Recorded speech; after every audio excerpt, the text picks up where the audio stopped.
लड़के थे, बड़े लड़के तो जैसा कि हमें गर्व है कि उनके इतना शहीद हुआ देश के लिए, तो हमारा ही नाम चलता है। वादे अब सब बोलते हैं सामने आके कि हम ये कर देंगे वो कर देंगे, मना किया तो कुछ नहीं। कुछ मकान भी कच्चा मकान था, ये रोड बना देते, घर तक कई रोड बनाएंगे है। अब क्या कर रहे हैं, अब कैसे आमदनी सब मकान बना ले हैं। सरकार तो दिए नहीं है, अब नाती ने बनाया है तो इसी में गुजारा करेंगे। और लड़के को बन रहा है छोटा छोटा और पूरा नहीं हुआ। सरकार वो आपने ध्यान दे, इतना बड़ा है उनको प्रॉब्लम सबकी जानना चाहिए। यही तो मतलब क्या हुआ। ये आरआर रेजिमेंट में वो फोर्स मैकेनिक थे, मेजर के पद पर पोस्टेड थे। 7 जून 1959 ये जब ऑपरेशन विजय कारगिल युद्ध हो रहा था, उस समय इनकी ड्यूटी डोंडा सेक्टर में लगी हुई थी और ये चार यूनिटों को कमांड कर रहे थे। ये चूँकि मेजर के पद पर थे और इन्होंने 3 टुकड़ी, जिस दिन ये शहीद हुए हैं उसके 5-6 घंटे पहले की बात है कि जब घुसपैठियों द्वारा आक्रमण किया जा रहा था और एक बार इन्होंने दुश्मनों के बहुत से आतंकवादियों को मार कर फिर ये जब वापस आए हैं, उस समय बैठे ही थे कि पेट्रोलिंग से ये सूचना मिली कि दुश्मन से फिर से डोंडा सेक्टर में देखा गया है, जो झाड़ियों में छुपे हुए हैं और गोलाबारी कर रहे हैं। यह सुनते ही ये 3 टुकड़ियों को अलग अलग भेजा नायकों के साथ में, और एक टुकड़ी का ये स्वयं नेतृत्व करते हुए वहाँ पर गए डोंडा सेक्टर में। और रात्रि का पहर था। इन्होंने 6 आतंकवादियों को गोलियों से भूना, लेकिन एक आतंकवादी जो ऊंचे छुपा हुआ था, कि वहाँ की भौगोलिक स्थिति ऐसी है पाकिस्तान की कि ऊंचाई से आतंकवादी लोग मार करते थे और नीचे पर हमारी भारतीय सेना रहते थे, तो निशाना जो है सही नहीं बैठता था।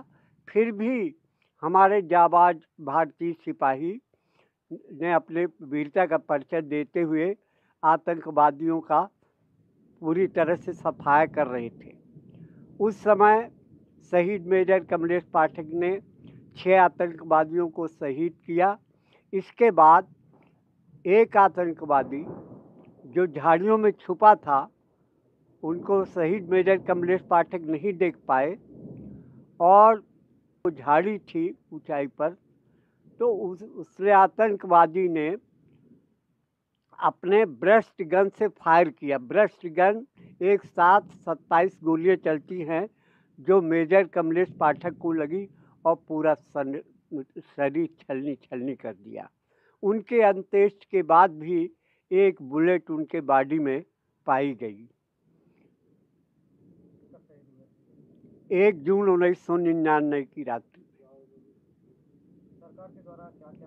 सरकार के द्वारा मध्य प्रदेश सरकार ने 10 लाख रुपए का योगदान दिया और उस समय चूँकि उनकी नसीराबाद में पोस्टिंग थी, नसीराबाद से ही वो गए थे कारगिल युद्ध में, तो वहाँ से राजस्थान सरकार ने बहुत मदद किया। उस समय मुख्यमंत्री अशोक जी गहलोत थे।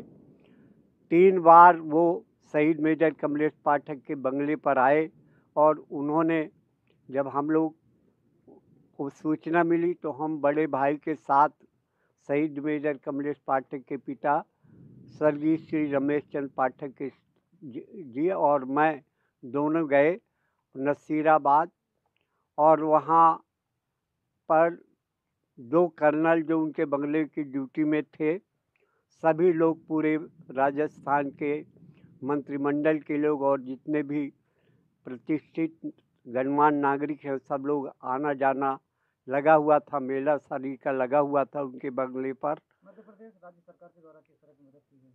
मध्य प्रदेश की राज्य की सरकार ने सिर्फ 10 लाख रुपए की मदद किया है।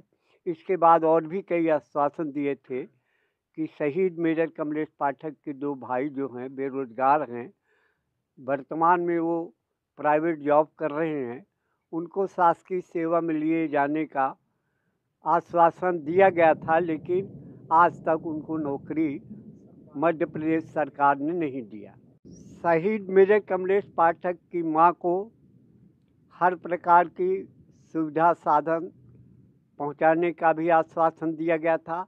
यहां पर तत्कालीन मुख्यमंत्री दिग्विजय सिंह भी आए थे और पूरा आश्वासन दे गए थे, लेकिन वो सब चीज़ नहीं हो पाई जो उन्होंने आश्वासन दे के गए थे।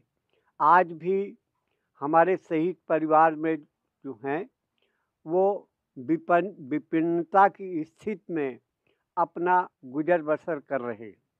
कोई शासकीय अनुदान या सहयोग नहीं दिया जा रहा है। जिस समय शहीद मेजर कमलेश पाठक जी ने शहादत दिया था तो कई एनजीओज ने आकर के ये हर प्रकार की संभव सहायता देने का आश्वासन दिया, लेकिन कुछ दिनों बाद भूल गए और यहाँ पर कोई ना अधिकारी आता है। 2 साल तक एसपी और कलेक्टर आए, इसके बाद यहाँ पर कोई भी अधिकारी आकर के शहीद परिवार की खोज खबर नहीं किया कि किस स्थिति में शहीद परिवार का घर है। जी हाँ, इसलिए कि उनके पास इतना पर्याप्त पैसा नहीं था और जिससे वो नया मकान बनवा लें, तो ऐसी स्थिति में विवश थी उसका खपड़ेल मकान में रहने के लिए। बच्चे प्राइवेट जॉब में हैं तो बच्चे प्राइवेट जॉब में उतना उनकी इनकम नहीं है कि वो एक नए मकान का निर्माण करवा लें। थल सेना में सूबेदार मेजर थे, उनका स्वर्गवास हो गया। वो उनको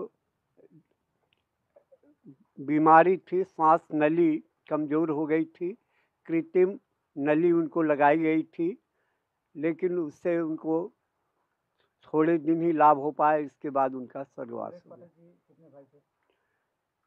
भाई तो 5 थे। सबसे छोटा भाई कैंसर मर्ज से पीड़ित होकर बॉम्बे में उनका स्वर्गवास हो गया और फिर इसके बाद शहीद मेजर कमलेश पाठक हुए। इसके बाद महिला बच्चा जो दवाई के अभाव में उनके अभी स्वर्गवास 4 साल 5 साल पहले हो गया। अभी 2 लोग हैं, सत्यनारायण पाठक और करुणानिधि पाठक। ये दोनों प्राइवेट जॉब करते हैं, एक चेन्नई में रहते हैं, एक रायगढ़ में रहते हैं। अभी तक तो एक साल पहले तक तो अजमेर में रहती थी, अब इस समय दिल्ली में है।